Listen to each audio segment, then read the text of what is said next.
was a baking hot summer on the island of Sodor. The sun was shining brightly.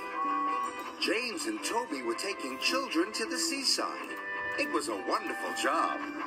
All the engines liked seeing the children's happy faces, and they loved hearing them cheer when they saw the sea.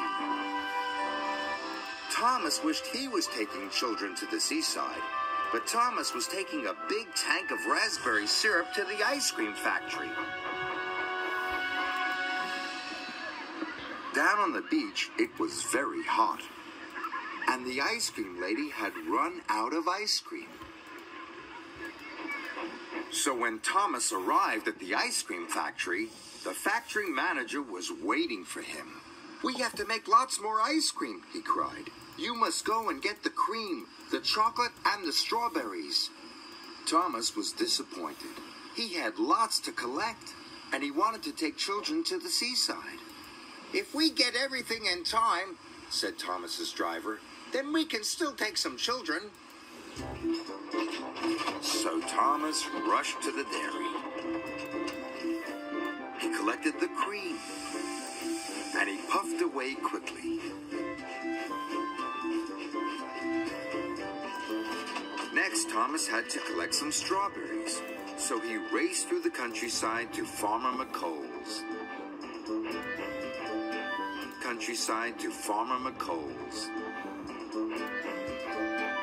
Then Thomas had to stop for James. "Out of the way," snorted James. "Passenger train coming through." James's carriages were full of laughing children. They were going to the seaside. "Why does James get to take the children?" moaned Thomas. At last, the crossing was clear and Thomas puffed away.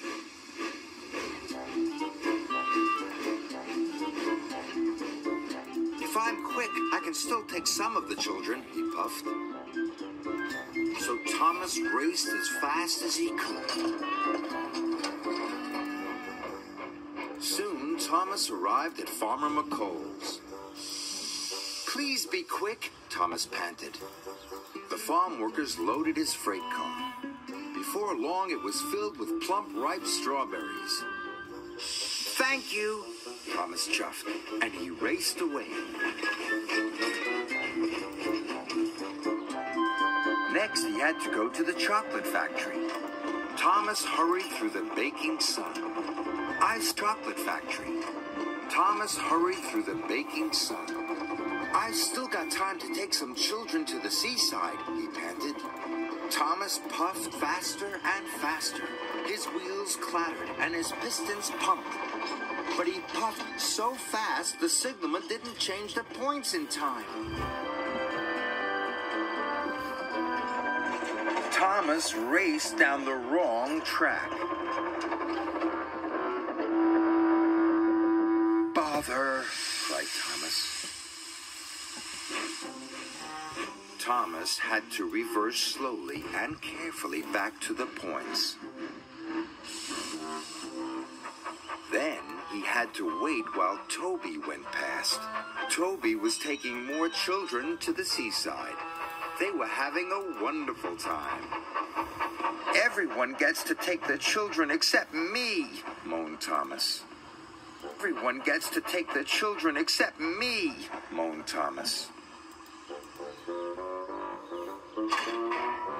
At last, the signalman changed the points. Thomas reversed back onto the track. And soon he was on his way once again.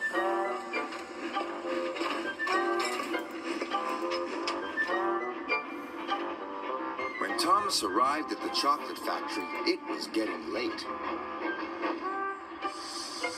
"Hurry up," cried Thomas. "If I'm quick, I might still get to take some children." The workmen loaded Thomas's freight car as fast as they could.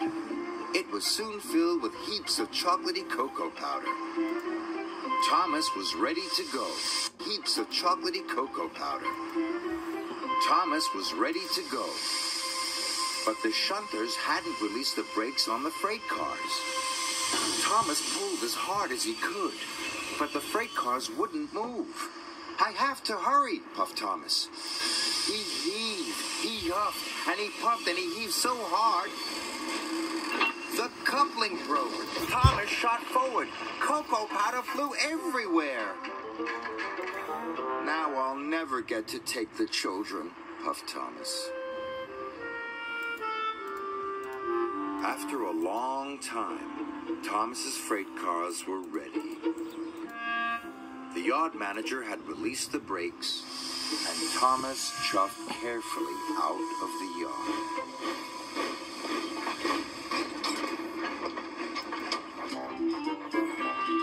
Finally, the track turned left past the old church.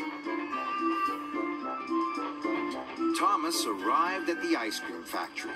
He thought his job was nearly done, but he was wrong. The factory manager was waiting for him.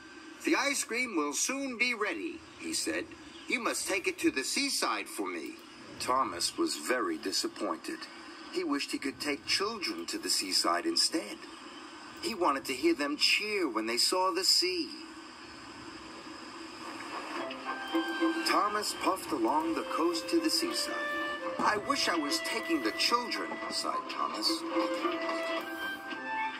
Percy was waiting at the seaside station, and so were lots of children. They all cheered as Thomas pulled into the station. Thomas was surprised. "Why are the children cheering?" puffed Thomas. "They're cheering for you," laughed Percy. "They've been waiting for the ice cream." The children were delighted to see Thomas and delighted to eat the ice cream. Thomas loved seeing the children laugh and cheer. Sir Topham Hatt was waiting with the children. "Today you have worked extra hard," said Sir Topham Hatt. "You are a really useful engine." "Delivering ice cream is a fun job after all," puffed Thomas. He was very happy.